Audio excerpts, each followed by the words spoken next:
Forecasters are now predicting this coming El Nino will be among the strongest on record. They say it could even become a super El Nino. Only a handful of weather cycles have reached that level in recent decades.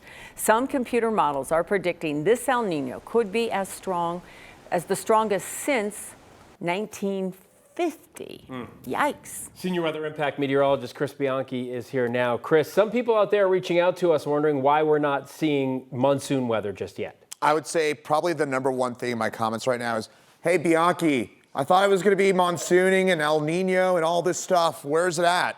Well, patience, Grasshopper. Let's get into it. Let's explain what's going on. And first of all, a lot of those comments came in the last couple of days when we started talking about this. We've got a looming heat wave this weekend and to early next week. Kathy's been talking about this as well. Temperatures in Denver likely get in the low 100s this weekend and early next week. So where's the monsoon at, right? It's dry, it's hot. We've been baking here in Colorado. We've been dealing with all these fires. Where's the monsoon to give us some of that beneficial rain? Here's the overall weather pattern right now. The monsoon low is just starting to form in the desert Southwest. We're actually seeing a little bit of moisture from it, but mostly in the mid to upper levels of the atmosphere right now. But what we need to happen is that wind direction to start to change. Once we start to pump up more of that moisture out of the south, that will tap into moisture out of the Gulf of California and the Eastern Pacific, and that is what gives us that widespread moisture. We also need this, an area of high pressure develop off to our east. We need that to start kicking in.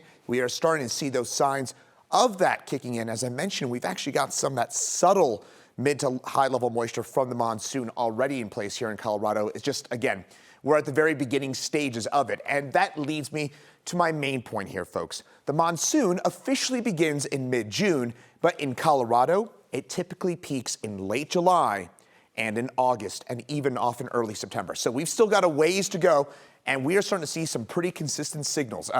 Again, we're now starting to see within the next 2 to 3 weeks that monsoon will start to pick up, so it's getting pretty near term. And El Nino, I haven't mentioned that yet. El Nino has more of an impact on fall and especially winter weather, not really for the summer. So the El Nino potential savior, and of course, that is no guarantee, but when we're talking about El Nino, that'll impact things more in the fall and the winter. But we are starting to see signs that the monsoon is going to wake up as soon as about 2 weeks out. So Kim, Phil, a little good news. I know we've been talking about this heat wave. I know we've been talking about this dry, hot pattern at length here. Trust me, it's annoying for me too. The glimmer of hope not too far away now. Okay, monsoon. The monsoon. In the meantime, the skiers are saying, please, we want that El Nino, because that's the big thing. Usually see a ton up there. Yeah, especially for southern Colorado. There is a link to southern Colorado in particular, getting the extra snow from an El Nino. And I'll say this, I'm gonna have more on this later this week, but this El Nino, the talk around it, trust me, it is not hyperbole. There is some serious science behind it. It may be the strongest El Nino since the 1870s. We'll have more on that later this week. Oh, God, Bianchi's all excited. Okay, thanks. Sorry. You're geeking out. It's a good thing. It's all good. It's your jam. I'm sorry, ladies, I'm taken. Okay. Thank you, Chris.